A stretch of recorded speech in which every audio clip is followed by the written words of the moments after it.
आज हम लेके आए हैं आपके लिए एक और नई वीडियो और इस वीडियो में हम कवर करेंगे सेल का नेक्स्ट पार्ट। देखिए ये जो चैप्टर है the fundamental unit of life, इसके ऑलरेडी 3 पार्ट्स पढ़ चुके हैं और तीनों पार्ट्स में हमने बहुत अच्छे से इस चैप्टर की आधी स्टोरी या फिर कहें इसकी आधी एक्सप्लेनेशन को ख़त्म कर दिया है।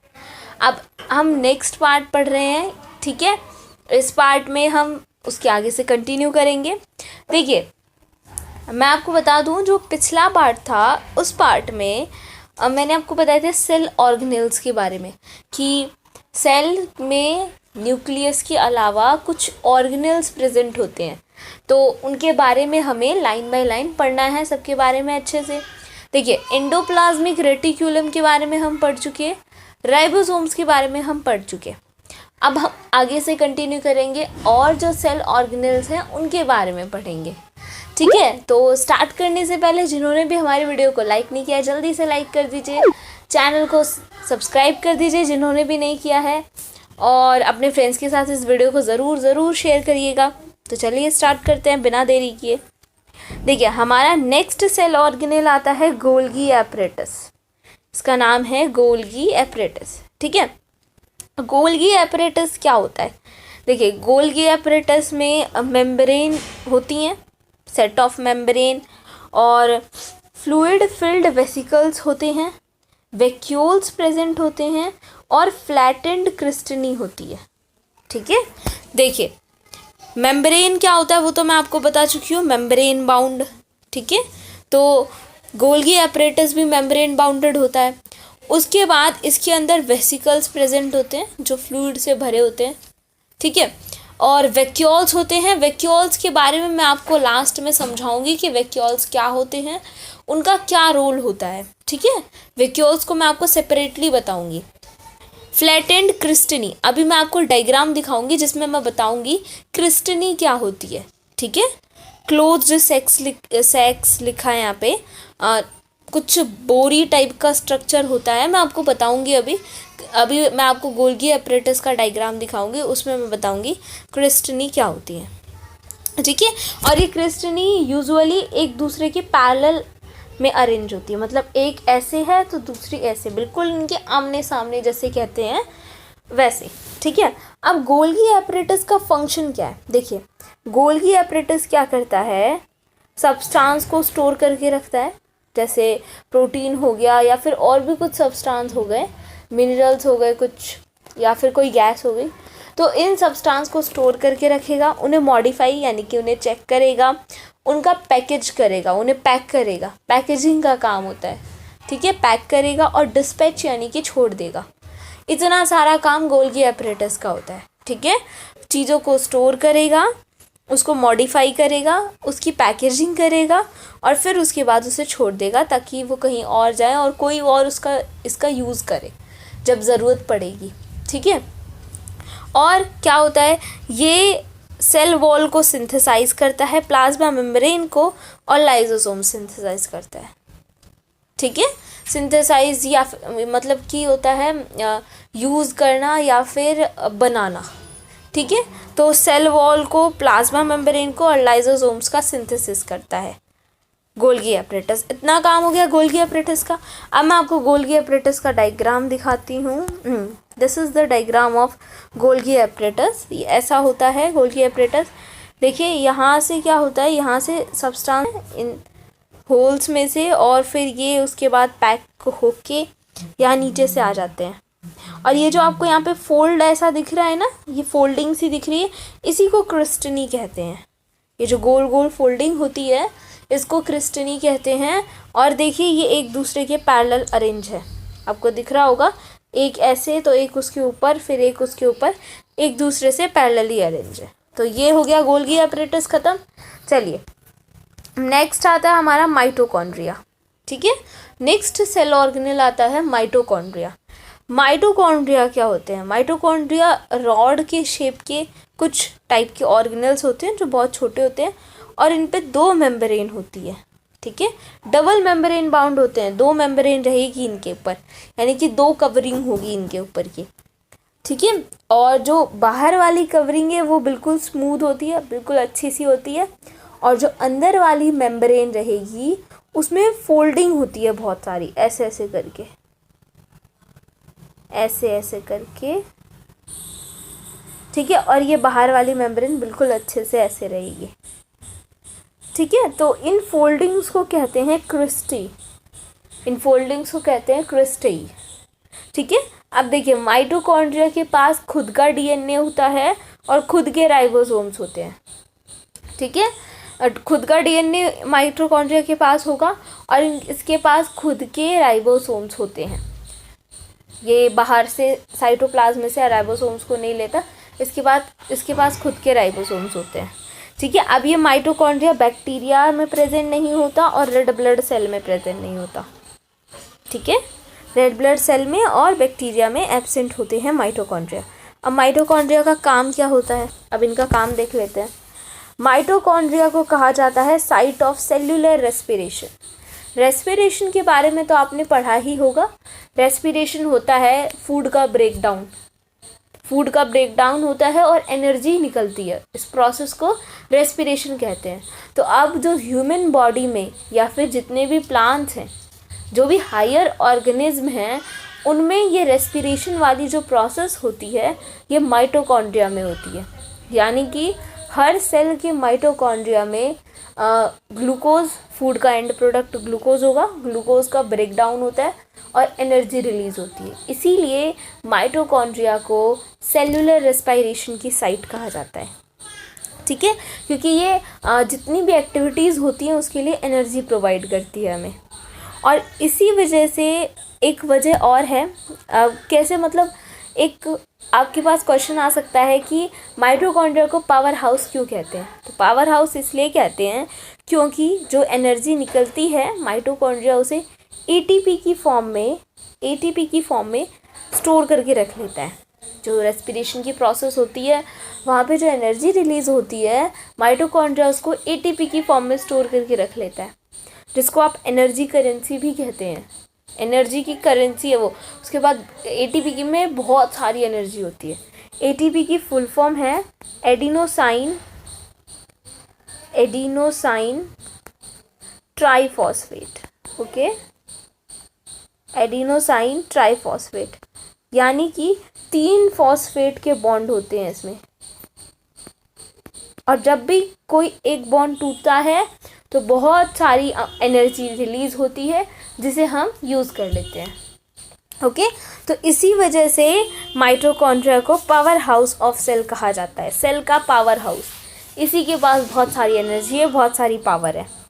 अब चलिए माइटोकॉन्ड्रिया का एक डायग्राम देखते हैं। ये है माइटोकॉन्ड्रिया का डायग्राम, जैसे कि मैंने आपको बताया ये है। इस देखिए इनर मेम्ब्रेन में ऐसी फोल्डिंग्स हैं जिन्हें आप क्रिस्टी कहते हैं, ठीक है। अब इसके जो अंदर एक फ्लूइड भरा होता है जिसे आप मैट्रिक्स कहते हैं, ठीक है। ये देखिए आपको दिख रहा होगा, ये जो है ये माइटोकॉन्ड्रिया का डीएनए है और ये जो दिख रहे हैं आपको छोटे छोटे ये राइबोसोम्स है, ठीक है। और ये जो है मैट्रिक्स ग्रेन्यूल है, वाइट कलर का जो दिख रहा है मैट्रिक्स ग्रेन्यूल है।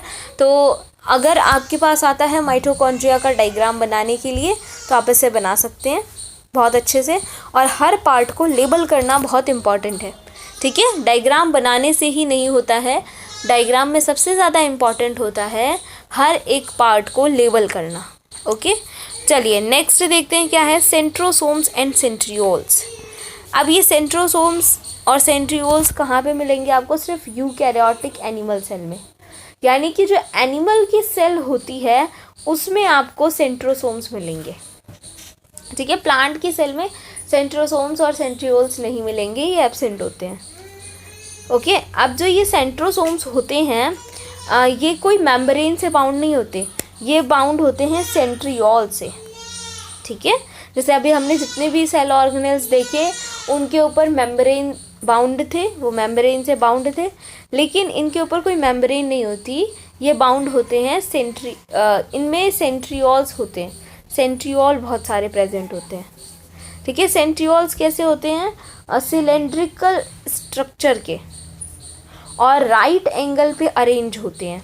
कैसे, मैं आपको अभी दिखाऊंगी, अभी डायग्राम दिखाऊंगी उसमें मैं आपको बताऊंगी और डायग्राम देख के आपको क्लियर हो जाएगा बिल्कुल कि सेंट्रोसोम्स और सेंट्रियोल्स किन्हें कहते हैं। सेंट्रियोल्स का फंक्शन है कि ये सेल जब डिवाइड करती है, क्योंकि सेल पुरानी सेल से ही नई सेल बनती हैं, कहीं और से सेल नहीं बनती, पुरानी सेल ही डिवाइड करती है तो नई सेल बनती है। तो जब सेल डिवीज़न होता है उस टाइम पे सेंट्रियोल हेल्प करते हैं। ठीक है, अब आप देखिए यहाँ पे इनका डायग्राम, ये देखिए ये सेल का डायग्राम है। इसमें ये न्यूक्लियस दिख रहा है आपको, ये माइटोकॉन्ड्रिया दिख रहा है। ठीक है, और भी सब ऑर्गेनेल्स हैं। इनमें से ये हैं आपके सेंट्रोसोम्स। इनको जूम किया है थोड़ा, ये जूम किया है यहाँ पे, देखिए ये सेंट्रियोल्स हैं। ये सेंट्रोसोम्स किससे बने हैं? 2 सेंट्रियोल से। यानी कि अगर हम कहें सेंट्रोसोम्स किससे बने होते हैं? सेंट्रियोल से मिलकर बने होते हैं। तो ये सेंट्रोसोम है, इसको थोड़ा जूम किया, ध्यान से देखिए, ये 2 सेंट्रियोल से मिलके एक सेंट्रोसोम बना है। और यहाँ पे आप अगर ध्यान से देखेंगे तो इनके बीच का जो एंगल है, ये एक दूसरे पे कितने एंगल पे रखे होते हैं? बिल्कुल राइट एंगल, यानी कि 90 डिग्री के एंगल पे एक दूसरे पे रखे होते हैं। तो सेंट्रियोल से मिलके ही सेंट्रोसोम्स बनते हैं। समझ में आ गया? चलिए अब नेक्स्ट देखते हैं क्या है, प्लास्टिड्स।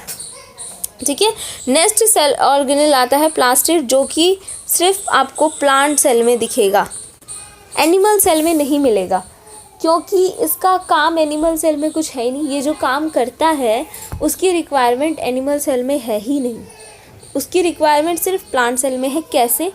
देखिए पहले इसका शेप देखते हैं। ये थोड़े स्फेरिकल होते हैं शेप में, और इन पे भी डबल मेम्ब्रेन होती है, 2 मेम्ब्रेन लगी होती है। और माइटोकॉन्ड्रिया की तरह ही इनके पास भी खुद का डीएनए होता है और खुद के राइबोसोम्स होते हैं। ठीक है, अब प्लास्टिड्स 3 तरह के होते हैं। देखिए ये पहला होता है क्लोरोप्लास्ट, दूसरा क्रोमोप्लास्ट, तीसरा ल्यूकोप्लास्ट। देखिए क्लोरोप्लास्ट क्या होता है? क्लोरोप्लास्ट ग्रीन कलर का होता है जिसमें क्लोरोफिल होता है। ठीक है, अगर आपसे क्वेश्चन पूछे कि क्लोरोफिल कहाँ होता है, तो क्लोरोफिल प्रेजेंट होता है सेल के क्लोरोप्लास्ट में। ठीक है, क्लोरोफिल कहाँ प्रेजेंट होता है? क्लोरोप्लास्ट में। तो क्लोरोप्लास्ट ग्रीन कलर का होता है और इसके पास होता है क्लोरोफिल। क्रोमोप्लास्ट कलरफुल प्लास्टिड्स होते हैं। क्रोमोप्लास्ट जो होते हैं ये कलरफुल होते हैं, रंग बिरंगे, सिर्फ ग्रीन कलर छोड़ के, और जितने भी कलर हैं उतने कलर के होते हैं क्रोमोप्लास्ट। और ल्यूकोप्लास्ट होते हैं कलरलेस। ठीक है, ये जो प्लास्टिड्स हैं ये कलर के हिसाब से 3 पार्ट में बटे हैं। जो ग्रीन कलर का प्लास्टिड होता है उसे आप क्लोरोप्लास्ट कहते हैं, जो कलरफुल होता है उसको क्रोमोप्लास्ट कहते हैं, और जिसमें कोई कलर नहीं होता, कलरलेस होता है, उसे ल्यूकोप्लास्ट कहते हैं। अब ऐसा क्यों होता है? मतलब ये जो हैं इनके कलर के बेसिस पे क्यों बटे हैं, और ये अगर अपने कलर के बेसिस पे बटे हैं तो इनका काम क्या है? देखिए अब देखते हैं इनका फंक्शन। देखिए क्लोरोप्लास्ट क्या करता है? सोलर एनर्जी को ट्रैप कर लेता है। ठीक है, और उससे फिर फूड बनाता है। सोलर एनर्जी ट्रैप हो जाती है, और क्लोरोफिल तो क्लोरोप्लास्ट के पास खुद ही होता है। ठीक है, हम कहते हैं ना कि लीफ में फूड बनता है, तो एक्चुअली में फूड बनता कहाँ पे है? लीफ में सेल्स होती हैं बहुत सारी, सेल में जो ये क्लोरोप्लास्ट होता है इसमें फूड बनता है, इसमें फूड बनता है। ठीक है, प्लांट में फूड क्लोरोप्लास्ट में बनता है, इसीलिए क्लोरोप्लास्ट को किचन ऑफ सेल कहा जाता है, सेल का किचन जहाँ खाना बन रहा है।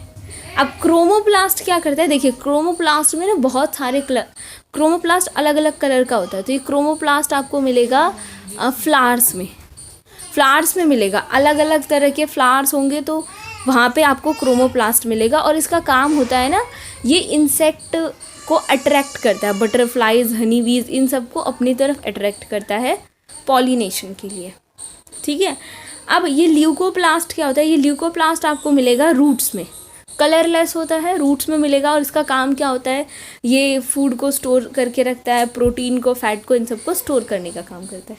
तीनों का काम समझ में आ गया? अब मैं आपको दिखाती हूँ इनका डायग्राम। देखिए क्लोरोप्लास्ट ऐसा होता है ग्रीन सा, इसमें होता है क्लोरोफिल जो कि फोटोसिंथेसिस की प्रोसेस में काम आता है, और क्लोरोप्लास्ट ही सनलाइट को ऑब्जॉर्व करता है। फिर आती है बात क्रोमोप्लास्ट की। ये बहुत रंग बिरंगा होता है कलर में, ठीक है। और ये कहाँ मिलेगा आपको? फ्लावर्स और फ्रूट्स में मिलेगा। फिर बात आती है ल्यूकोप्लास्ट, इसमें कोई कलर नहीं होता, ये ऐसे ही है बेरंग।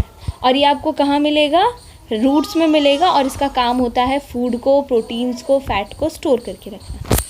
तो आज के लिए सिर्फ इतना ही था। And thank you very much for being with this session.